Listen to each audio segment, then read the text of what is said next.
Corona को लेकर CM योगी team 11 के साथ सुबह 10:30 बजे बैठक करेंगे। वीडियो कॉन्फ्रेंसिंग की तरह रोजाना की तरह बैठक होगी। कोरोना के चलते सीएम खुद होम आइसोलेशन में है। कोरोना को लेकर कुछ और महत्वपूर्ण दिशा निर्देश आज उनकी तरफ से जारी हो सकते हैं। तो सुबह 10:30 बजे टीम 11 की बैठक है और कोरोना के चलते सीएम खुद होम आइसोलेशन में है। वीडियो कॉन्फ्रेंसिंग के जरिए वो इस बैठक को लेंगे। टीम 11 की बैठक है जो रोज 10:30 बजे सुबह होती है और एहतियात के तौर पर इस बार जब कोरोना की दूसरी लहर आई है तब टीम 11 की बैठक वीडियो कॉन्फ्रेंसिंग के जरिए हो रही है।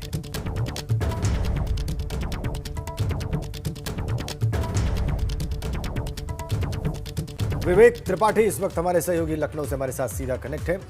कोरोना के बढ़ते कहर पर हमें जानकारी देंगे, मुख्यमंत्री की सेहत और आज होने वाली टीम 11 की मीटिंग के बारे में हमें अपडेट करेंगे। बताइए विवेक, क्या जानकारी मिल रही है आपको?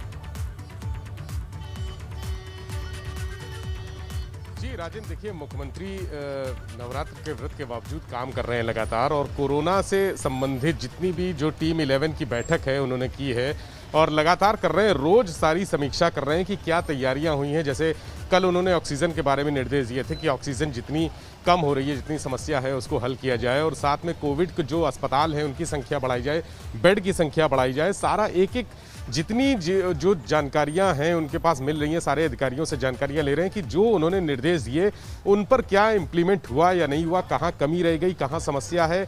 और जो स्टेट की स्थिति है, जो प्रदेश की स्थिति है, इसके अलावा जो लखनऊ की स्थिति है, कल लखनऊ में 5,551 मरीज सामने आए थे जिसमें से 22 लोगों की मौत हुई है। तो ये सारी गतिविधियां और सारे जो अस्पताल और स्वास्थ्य विभाग के अधिकारी उनके संपर्क में हैं, लगातार वो सारी जानकारी ले रहे हैं। और सबसे बड़ी बात यह है कि वो जो वर्चुअल मीटिंग्स हैं, वर्चुअल मीटिंग के अलावा टेलीफोनिक संपर्क लगातार सारे अधिकारियों से बनाए हुए हैं।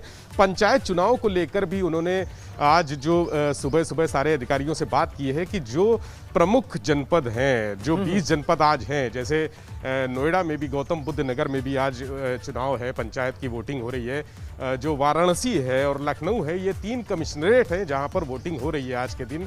तो उनका कंसर्न ये है कि यहाँ पर किसी भी तरह से कोविड गाइडलाइन जो है उसका उल्लंघन ना हो, पालन हो, सुरक्षा व्यवस्था, ये तीनों सेंसिटिव हैं। इसके अलावा एटा और जो इटावा जनपद हैं वो बहुत हाईली सेंसिटिव जोन में आते हैं जहां पर चुनाव को लेकर, पंचायत चुनाव के दौरान हिंसा होती है, तमाम समस्याएं होती हैं और झगड़े होते हैं, छोटे छोटे आपस में रंजिशें में मर्डर भी हो जाते हैं। तो उन्होंने कहा है कि इन जिलों में किसी भी तरह की समस्या ना आने पाए।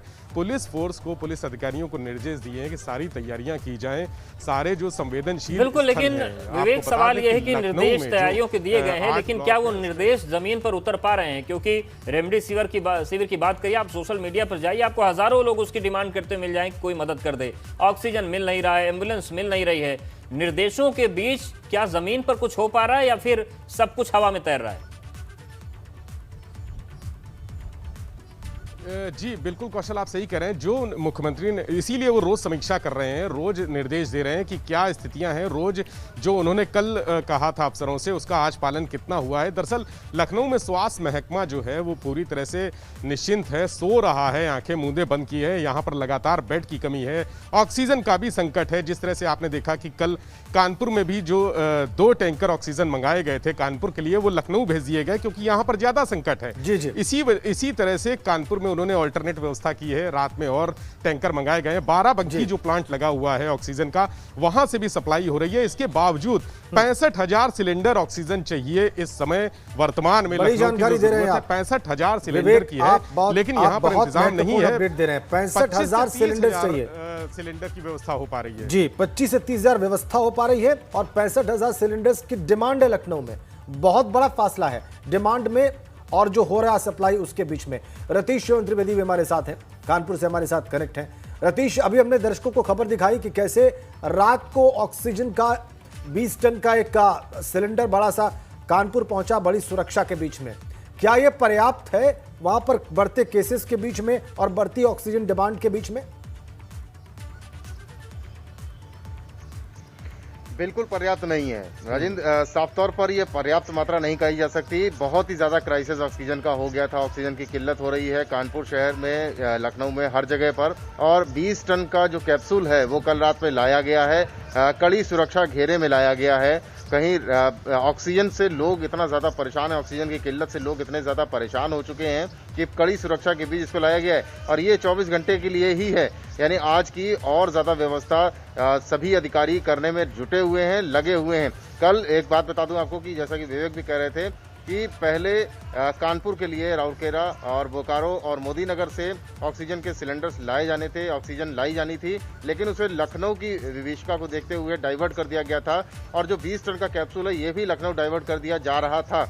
लेकिन जैसे ही सीएमओ को ये पता चला और तमाम स्वास्थ्य अधिकारियों को ये पता चला, तुरंत जिलाधिकारी को ये बात बताई गई, कमिश्नर राजशेखर को ये बात बताई गई और उसके बाद शासन स्तर पर जब इस बात की इतला दी गई कि अगर ये ऑक्सीजन कानपुर नहीं पहुंची तो बहुत सारे लोगों की मौत हो सकती है, आनंद फानंद में निर्णय लिया गया। ये बड़ी बात है रास्ते कानपुर कि कम से कम किसी जिले के सीएमओ ने अपनी जिम्मेदारी को बहुत अच्छे से निभाया, बाकी जगह तो फोन उठाने की भी फुर्सत किसी को नहीं है। इस बात के लिए तो उनको तारीफ मिलनी चाहिए। शुक्रिया रतीश आपका जानकारी और अपडेट्स देने के लिए। विवेक हमारे साथ लगातार बने हुए।